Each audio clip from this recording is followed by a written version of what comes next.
ஏக இறைவனின் சாந்தியும் சமாதானமும் நம் அனைவரின் மீதும் உண்டாவதாக. எல்லா புகழும் இறைவன் ஒருவனுக்கே. நம்ம தொடர்ந்து நிலவரங்களை பார்த்துட்டு இருக்கோம். இன்னைக்கு வந்திருக்கக்கூடிய சில முக்கியமான தகவலை ஒரு தொகுப்பாக பார்க்கலாம். நிறைய விஷயங்கள் நடந்திருக்குன்னு சொல்லலாம். அதுலேயும் முக்கியமாக நேற்று என்ன பண்ணியிருந்தாங்கன்னா, இஸ்ரேல் போய் ஏமன் மேலே தாக்குதல் செஞ்சுருக்காங்க. அதுவும் ஏமனுடைய முக்கியமான பவர் பிளான்ட் மேலேயே தாக்குதல் நடத்தியிருக்காங்க. மின் உற்பத்தி நிலையமே பாதிக்கப்பட்டிருக்கு.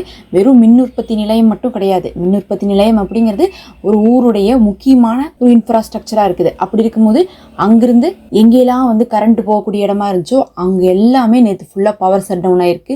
இன்னும் அதை மீட்டு கொண்டு வரல. இனிமேல் தான் கொண்டு வருவாங்க. அதில் எத்தனை பேர் உயிரிழந்திருப்பாங்க அப்படிங்கக்கூடிய லிஸ்ட்டு கூட இன்னும் வரல. கண்டிப்பான உயிரிழப்புகள் அதிகமாக இருக்கும். ஏன்னா ஏமன் மாதிரியான ஒரு இடத்துல பார்த்திங்கன்னா இதுக்கு முன்னாடியும் நிறைய தாக்குதல் போதெல்லாம் 50 பேர் 60 பேர் இறந்துட்டு தான் இருந்தாங்க. அதே மாதிரி பவர் பிளான்ட்டவே தாக்கியிருக்காங்க. அதுவே சேதமாயிருக்குன்னா அதை சுற்றி இருக்கக்கூடிய மக்கள், அங்கே வேலை செஞ்சுட்டு இருந்தவங்க எதையுமே இஸ்ரேல் அறிவிக்கவே இல்லை. ஏதாவது சொன்னாங்களா? சொல்லவே இல்லை. அவங்க போய் தாக்குதல் நடத்தினதுக்கு பிறகு தான் தெரிய வருது இப்படி ஒரு தாக்குதல் நடத்தியிருக்காங்கன்ட்டு. இந்த மாதிரி திடீர்னு போட்டால் அந்த மின் உற்பத்தி நிலையத்தில் வேலை செஞ்சவங்க மட்டுமே எப்படி இருப்பாங்க? ஒரு 50-100 பேர் இருப்பாங்க. அப்படியெல்லாம் ஒரு நிமிஷத்துல யாராலையும் எஸ்கேப் ஆயிருக்கவே முடியாது. எப்படியும் உயிரிழப்புகள் நிறையா இருக்கும், பொருள் இழப்புகளும் நிறையா இருக்கும்னு சொல்லியிருக்காங்க. ஆனால் இதில் முக்கியமான விஷயம் என்னென்னா, இது நடந்த சில மணி நேரத்திலே என்ன பண்ணியிருக்காங்க, இஸ்ரேலை மறுபடியும் என்ன பண்ணியிருக்காங்க, ஏமன் சக்ஸஸ்ஃபுல்லாக அட்டாக் பண்ணியிருக்காங்க. அதுதான் ரொம்ப முக்கியமான விஷயம். இவங்க அப்படி போய் அடிச்சுட்டு வரதே திருப்பி எங்கள்கிட்ட மோதாதீங்க அப்படிங்கிறதுக்காக இஸ்ரேல் அடிக்கிறாங்க. ஆனால் ஏமன் எப்படிப்பட்டவங்க? அமெரிக்காவுக்கே தண்ணி காட்டினவங்க. அமெரிக்கா 1.25 வருஷமாக ஏமனை ஏதாவது பண்ண முடியுமான்னு பண்ணி பார்க்குறாங்க. ஒன்றுமே பண்ண முடியாமல் ப்ராஸ்பெரிட்டி கார்டியன் அப்படின்னு சொல்லக்கூடிய அவங்க ஒரு 17 நாடுகளை கூட்டிகிட்டு வந்தாங்க. அந்த 17 நாடுகளும் ஒவ்வொருத்தவங்களா நாங்கள் இதோ போயிட்டு வரோம்னு சொல்லிட்டு கிளம்பி போனதுக்கு பிறகு கடைசியாக வேறு வழியே இல்லாமல் அமெரிக்காவும் என்ன பண்ணிட்டாங்கன்னா, நாங்கள் கிளம்பி போகிறோம், எங்களால் முடியாதுன்னு சொல்லிட்டு சமாதானம் பேசிட்டு போனாங்க. அப்படிப்பட்ட ஏமனை போய் என்ன பண்ணியிருக்காங்க, இஸ்ரேல் அடிச்சிருக்காங்க. அடித்தா கண்டிப்பாக என்ன பண்ணுவாங்க, சில மணி நேரத்திலேயே அதை பற்றி கூட யோசிக்காமல் பதிலடியை கொடுத்துருக்காங்க. இஸ்ரேலுடைய மக்கள் எல்லாம் என்ன பண்ணியிருக்காங்க, லட்சக்கணக்கான பேர் பங்கருக்குள்ளே ஓடி இருக்காங்க. இன்றைக்கி அதை மக்கள் என்ன சொல்கிறாங்கன்னா, இவனுங்களுக்கு வேறு பொழப்பில்லை, இங்கேருந்து என்ன பண்ணிடுறாங்க, அங்கே அடிச்சு போடுறாங்க. அடித்ததுக்கு பிறகு தான் எங்களுக்கே தெரியும் அவங்கள அடித்தாங்க. கடைசியில் பார்த்தா அவங்க எங்களை திருப்பி ஒரு சில மணி நேரத்துலேயே அடிச்சிட்டாங்க. இப்போ நாங்கள் என்ன பண்ண வேண்டியதாயிருச்சு, அதே மாதிரி நாங்களும் ஓடி ஒழிய வேண்டிய நிலைமையாயிருச்சு. பத்தாவதுக்கு அப்படி ஓடி ஒழியும் போது நிறைய நேரத்தில் நெரிசலில் நிறைய பேர் உயிரிழந்துடுறாங்க, பெரும் காயங்கள் பட்டுருது. அப்படி சவுண்டு கேட்கறதுனால நிறைய பேருக்கு ஹார்ட் அட்டாக் வருதுன்னு வேற இஸ்ரேல்லேருந்து புலம்புறாங்க. நமக்கு என்ன சந்தேகம்னா, நேற்று ஒரு முக்கியமான வேலை நடந்திருக்கு இஸ்ரேலுக்குள்ளே. நம்ம தொடர்ச்சியாக சொல்கிறோம், ஒரு 3-4 நாளாக என்ன சொல்லிட்டு இருக்கோம், இஸ்ரேலில் போராட்டம் அதிகமாக இருக்குது, காசாக்குள்ளே அதிகப்படுத்தக்கூடாது நீங்கள் தாக்குதலைன்னு சொல்லிட்டு தான் அவங்க போராட்டம் பண்ணிகிட்டு இருக்காங்க. அதில் நேற்று என்ன பண்ணியிருக்காங்கன்னா, நாடு தழுவிய போராட்டம் செஞ்சுருக்காங்க. ஊரெல்லாம் கிடையாது, நாடு, அவங்களுடைய ஒட்டுமொத்த நாடுமே தழுவிய போராட்டம் செஞ்சுருக்காங்க. ஒரு ஸ்ரீலங்கா ஃபுல்லாக போராட்டம் செஞ்சால் எப்படி இருக்கும், ஒரு இந்தியா ஃபுல்லாக போராட்டம் செஞ்சால் எப்படி இருக்குமோ அந்த மாதிரி ஒரு இஸ்ரேல் ஃபுல்லாக போராட்டம் செஞ்சுருக்காங்க. 300 இடத்துல போராட்டம் செஞ்சுருக்காங்க. 300 இடம்னா யோசிச்சுக்கோங்க, லட்சக்கணக்கான மக்கள் நேற்று கலந்துருக்காங்க. அதுவும் நெத்தன்யாகுடைய ஆஃபீஸு, நெத்தன்யாகுடைய வீடு, இராணுவ தளபதிகளுடைய வீடு, இந்த பென்குரின், ஸ்மோட்ரிட்ஜ் இவங்களுடைய வீடு, அலுவலகம் எல்லா இடத்தையும் முற்றுகையிட்டு இருக்காங்க. பல லட்சம் மக்கள் நேற்று என்ன பண்ணியிருக்காங்க, போராட்டத்தில் ஈடுபட்டிருக்காங்க.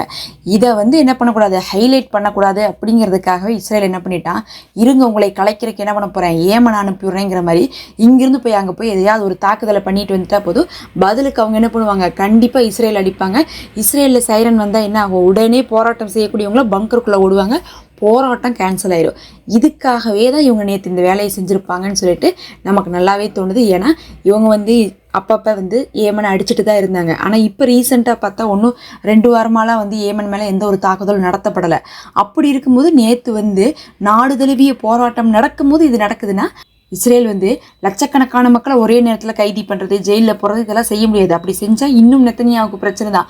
எங்களுக்கு இந்த ஜனநாயக நாட்டில் இந்த உரிமை கூட இல்லையான்னு சொல்லிட்டு அவங்க சண்டை போடுவாங்க. அதனால இப்படியெல்லாம் செய்கிறதுக்கு பதில் போய் என்ன பண்ணிடலாம், அவங்கள தூண்டிவிட்டு வந்துடலான்னு சொல்லிட்டு தான் நேற்று சும்மா இருந்தவங்கள போய் என்ன பண்ணியிருக்காங்க, தாக்கியிருக்காங்க. அதுவும் இப்போ ஏமன் கொஞ்ச நாளாகவே பெரிய தாக்குதல் எதுவும் நடத்துறதில்ல, அப்பப்போ நடத்துகிறாங்க, விட்டுடுறாங்க, வாரத்துக்கு ஒன்று நடத்திட்டு விட்டுடுறாங்க.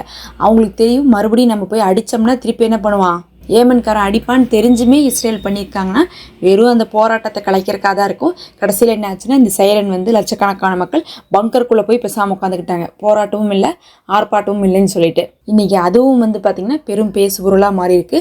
இவங்களுடைய நரித்தந்திரம் அவங்களுக்கே தெரியும். யூதர்களை பற்றி யூதர்களுக்கு தெரியாதா? அதில் மக்கள் இன்னைக்கு கொஞ்சம் காண்டாக தான் இருக்காங்க.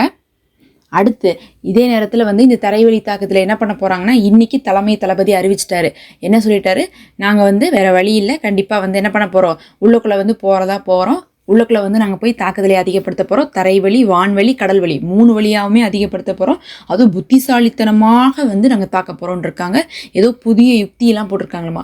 புத்திசாலிகளுக்கும் இவங்களுக்கும் வந்து சம்மந்தமே இல்லைங்கிறது இந்த 2 வருஷத்தில் தெரிஞ்சதாச்சு. ஆனால் புத்திசாலித்தனமா அப்படின்னு என்னமோ சொல்லிக்கிறாங்க. போய் பொதுமக்களை கொள்றதுக்கு எதுக்கு புத்திசாலித்தனம்? பொதுமக்கள் பாவம், அவங்க சாப்பாடு இல்லாமல் இருக்காங்க, தண்ணி இல்லாமல் இருக்காங்க, ஏற்கனவே நோயோடு இருக்காங்க, மருத்துவம் இல்லாமல் இருக்காங்க, அவங்கள்ட்ட ஆயுதம் கூட இல்லை, அவங்க எதிர்த்து நிற்கிறது கூட கிடையாது. இவங்களை கொள்றதுக்கு இதில் என்ன புத்திசாலித்தனம் வேணும்? இவங்க ஏற்கனவே 75,000 பேர்த்த வந்து என்ன பண்ணாங்கன்னு தெரியும். அதுக்கப்புறம் இப்போ போனாலும் என்ன பண்ணுவாங்கன்னு தெரியும். இவங்களுக்கும் அங்கே போராளிகளுக்கும் சம்மந்தமே இல்லை. போராளிகள் வந்து இவங்கள வர வச்சு அடிச்சிட்டு இருக்காங்க. இவங்க உள்ளே போயிட்டு போராளிகள் பக்கம் தலை வச்சு படுக்காமல் என்ன பண்ணிட்டு இருக்காங்கன்னா அங்கே இருக்கக்கூடிய பொதுமக்கள் அடிச்சிட்டு இருக்காங்க. இதில் எங்கே போய் புத்திசாலித்தனமாக இவங்க வந்து சண்டை போட போகிறாங்கன்னு தெரியல.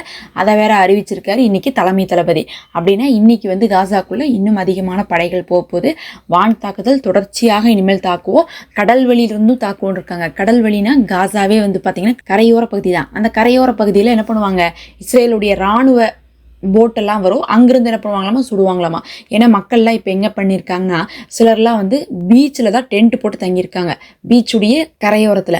அதனால அங்கே போய் என்ன பண்ணிடலாம், கடலுடைய கரையோரத்தில் தாக்குதலை நடத்தலாம்னு சொல்லிட்டு கடல் வழி, வான்வழி, தரைவழி 3 தாக்குதலையுமே இவங்க அதிகப்படுத்த போகிறாங்களாமா. அதிகமான எண்ணிக்கையில் இப்போது வந்து இராணுவத்தை குவிக்க போகிறாங்க. ஆள் பற்றாக்குறை ஏற்கனவே ஜாஸ்தியாக இருக்குது. இதில் வேற வந்து இந்த ஒரு முட்டாள்தனமான வேலையை செய்ய போகிறாங்க. எத்தனையோ பேர் சொல்லி பார்த்துட்டாங்க. எதிர்க்கட்சி தலைவர்கள், பொதுமக்கள், இராணுவத்தை சேர்ந்த பெற்றோர்கள், இன்னும் வந்து முன்னாள் அதிபர்கள், அது இல்லாமல் வந்து பார்த்திங்கன்னா ஆய்வாளர்கள், அதுக்கப்புறம் வந்து பார்த்திங்கன்னா டீச்சர்ஸ்ன்னு சொல்லிட்டு யாரெல்லாம் இருக்காங்களோ அந்த நாட்டில் உளவுத்துறை முதல் கொண்டு இந்த தகவலை கொடுத்துட்டாங்க. இது சரிப்பட்டு வராதுன்ட்டு அதையும் மீறி என்ன பண்ணுறாங்க, இப்போ இவங்க காசாக்குள்ளே போக போகிறாங்க. இன்னியும் வந்து என்ன ஆக போகுதுன்னா அதிகமான பசி பட்னி தான் வந்து ஆக போகுது. ஏன்னா அதை தான் வந்து ஃபஸ்ட்டு இவங்க வந்து தடுப்பாங்க.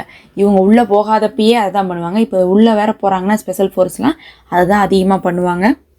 இதையெல்லாம் இந்த அரபு நாடுகள் கை கட்டி வேடிக்கை தான் பார்த்துட்டு இருப்பாங்க. அதில் வேற இன்னைக்கு வந்து பார்த்தீங்கன்னா போர் நிறுத்தத்துக்கான பேச்சுவார்த்தை நேற்று ஆரம்பிச்சிச்சு. அப்போ காசாலேருந்து எப்போ போல் வந்து ப்ரொப்போசல் கொடுத்துருக்காங்க. அந்த ப்ரொப்போசலை படித்து பார்த்துட்டு நெத்தனியா நேற்று ஒரு அறிக்கை, அதில் என்னென்னா, நாங்கள் சொல்கிறத நீங்கள் கேளுங்க, என்னென்னா நீங்கள் சரணடையணும், எல்லா ஆயுதத்தையும் கீழே போட்டுட்டு. 2வது, எங்களுடைய இஸ்ரேல் இராணுவத்துடைய ஆட்சிக்கு தான் இனிமேல் வந்து காசா கட்டுப்படணும். அதே மாதிரி நீங்கள் எங்களுக்கு அச்சுறுத்தலாக இருக்கக்கூடாதுங்கிறதுனால நீங்கள் எல்லாருமே எங்கள் கண்ட்ரோலுக்கு வந்துடணுன்னு இருக்காங்க.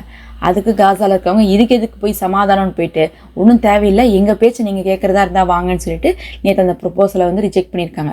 நெத்தனியா உள்ளே போகணுன்னு முடிவு பண்ணிட்டாரு. அப்படி இருக்கும்போது சமாதானமே வந்து அவர் பேசுறதுக்கு வந்து ஐடியாவே இருக்காது.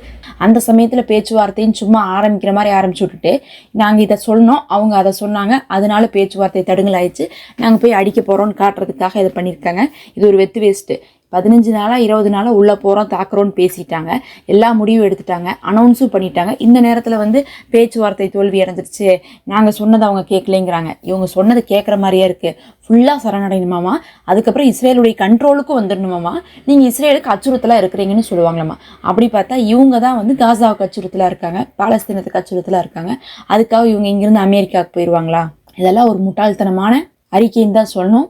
இப்போ அங்கே அதிகமான ஃபோர்ஸை குவிச்சிருக்காங்க. அந்த பொதுமக்களை காப்பாற்றுறது ரொம்ப கஷ்டமாக தான் இருக்க போது. இறைவனே போதுமானவன், வேற என்ன சொல்கிறது? அவர்களுக்காக நம்ம பிரார்த்தனை மட்டும்தான் செய்ய முடியும். நம்ம அடுத்த ஒரு காணொளியில் சந்திப்போம்.